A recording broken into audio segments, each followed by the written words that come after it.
Law of attraction और manifestation दुनिया का ऑलमोस्ट काफ़ी बड़ा लंबा चलता हुआ स्कैम एक चलता हुआ आ रहा है।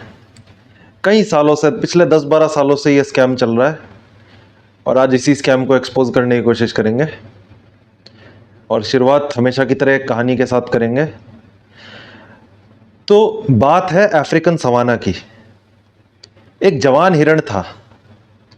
उस जवान हिरण के मन में एक इच्छा थी कि मैं एक लंबी जिंदगी जीऊं, मैं शादी करूं, मेरे 2 बच्चे हों, उनको मैं घास खाता हुआ देखूं, खेलता हुआ देखूं और बुढ़ापे में एक पीसफुल शांति वाली मृत्यु मुझे मिले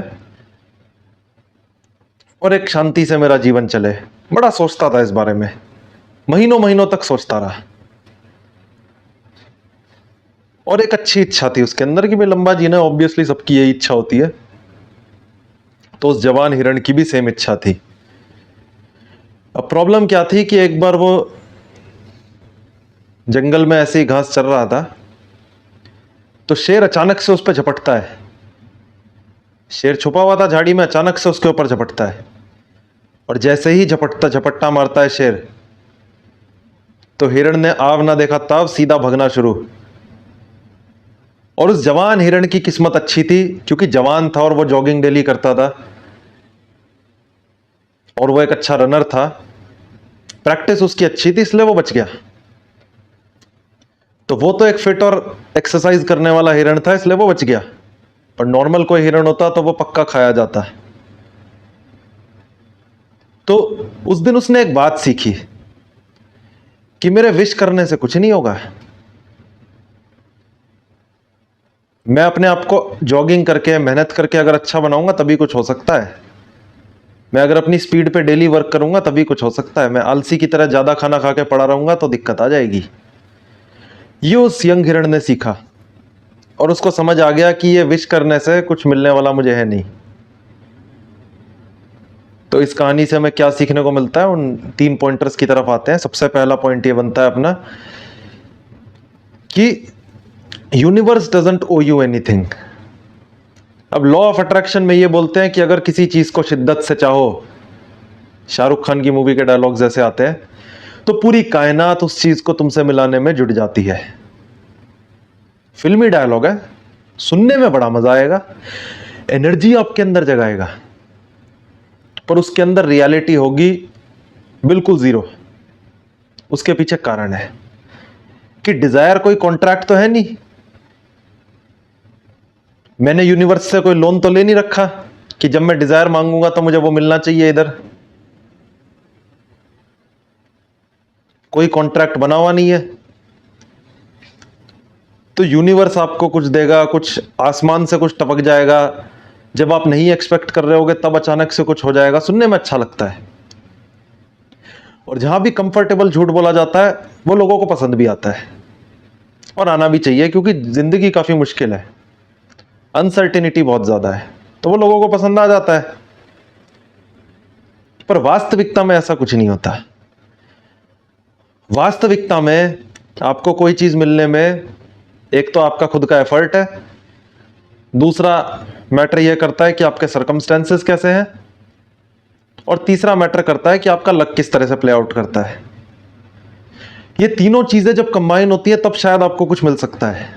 अकेले किसी एक चीज से कुछ नहीं होने वाला, ये एक सच्चाई की बात है। अब आ जाते हैं दूसरे पॉइंट के साथ। तो दूसरा पॉइंट है कि correlation is not the causation.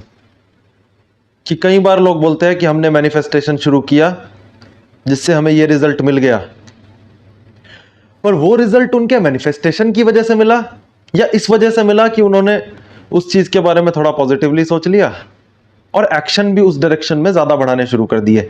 तो जब एक्शन बढ़ा दिए तो हो सकता है कि वो एक्शन बढ़ाने की वजह से रिजल्ट आया हो। ये एक बड़ी गहरी सोचने वाली बात है।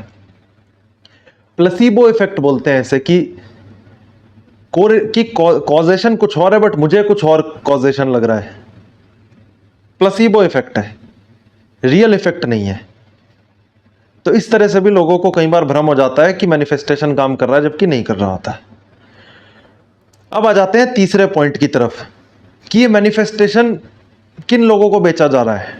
उन लोगों को बेचा जा रहा है जो कि डेस्परेट है अपने जीवन में, जिनके जीवन में जितनी ज्यादा अनसर्टेनिटी है उतना ही ज्यादा वो इन मैनिफेस्टेशन के चक्कर में फंसते हैं, लॉ ऑफ अट्रैक्शन के चक्कर में फंसते हैं। क्योंकि अनसर्टेनिटी है, मुझे पता नहीं कल मेरे साथ क्या हो जाए। तो आज अगर कोई मुझे कोई आइडिया बेच रहा है जिसमें मुझे करना कुछ नहीं, सिर्फ सोचना है, तो मेरे लिए तो बढ़िया है, मैं मजे करूंगा। पर वास्तविकता में ऐसा होता नहीं। देखो, लॉ ऑफ अट्रैक्शन पे बहुत सारे लोग हैं, कोर्सेज बनाते हैं, बेचते हैं, सेमिनार्स होते हैं, मैं उनके खिलाफ नहीं हूं।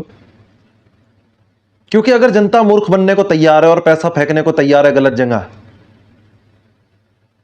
तो वो जनता मूर्ख है और उनकी मूर्खता का फायदा उठाया जाएगा, इसमें कोई गलत बात नहीं है। लेकिन अगर कोई बड़े आराम से बैठ के तसल्ली से सोचेगा कि क्या ये चीज काम कर सकती है, तो उसे तुरंत पकड़ में आ जाएगा कि यार ये तो बिल्कुल ही बुलशिट है, बिल्कुल ही बकवास है, कि रियलिटी का इससे कोई लेना देना नहीं है, कनेक्शन ही नहीं बैठता।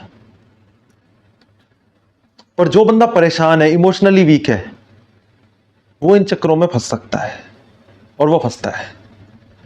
और जब कोई बंदा इन चक्करों में फंसता है तो उसका नुकसान होता है, पैसे का भी, समय का भी, कई बार दोनों का, कई बार केवल पैसे का, कई बार केवल समय का। तो समय बर्बाद ना करें। आपके हाथ में एक्शन है और एक्शन कंसिस्टेंसी के साथ ही आएंगे। इंटेंसिटी भी आपका फायदा नहीं कर सकती कि 4-5 दिन आपने बहुत मेहनत कर ली और बाकी 1 महीना आप सोते रहे, तो कोई फायदा नहीं। जिस प्रकार जिम में बॉडी आपकी तभी बनती है जब आप कंसिस्टेंटली एक रूटीन फॉलो करते हुए, एक समय के साथ प्रोटीन लेते हुए मेहनत करते हैं, तब आपके मसल्स आते हैं। उसी प्रकार समय लगाकर धीरे धीरे डेली बेसिस पे काम करने से ही रिजल्ट आते हैं। और वो बड़ी बोरिंग चीज है, और बोरिंग चीज क्या है, हमें चाहिए नहीं। तो इस वजह से कुछ एक्साइटिंग दिख रहा है, कोई नई चीज बेच रहा है, कोई यूनिवर्स का एक माया जाल आपके सामने बिछाया जा रहा है, अच्छा लग रहा है, और मैं समझ सकता हूं ये चीज कहां से आ रही है। इमोशनली कमजोर है, अनसर्टेनिटी बहुत है, तो मेरी हमदर्दी है उनके साथ जो मूर्ख बन रहे हैं इन चीजों में। लेकिन मूर्ख ना बने, थोड़ा समझदार बने। यूनिवर्स आपको कुछ दे देगा, आपके सोचने से कुछ हो जाएगा। अगर इस तरह से होने लगा तो भाई मैं भी अंबानी बन जाता आज तक, ये भी एक सच्चाई है। वीडियो अच्छी लगे तो वीडियो को करें लाइक, चैनल को करें सब्सक्राइब। धन्यवाद।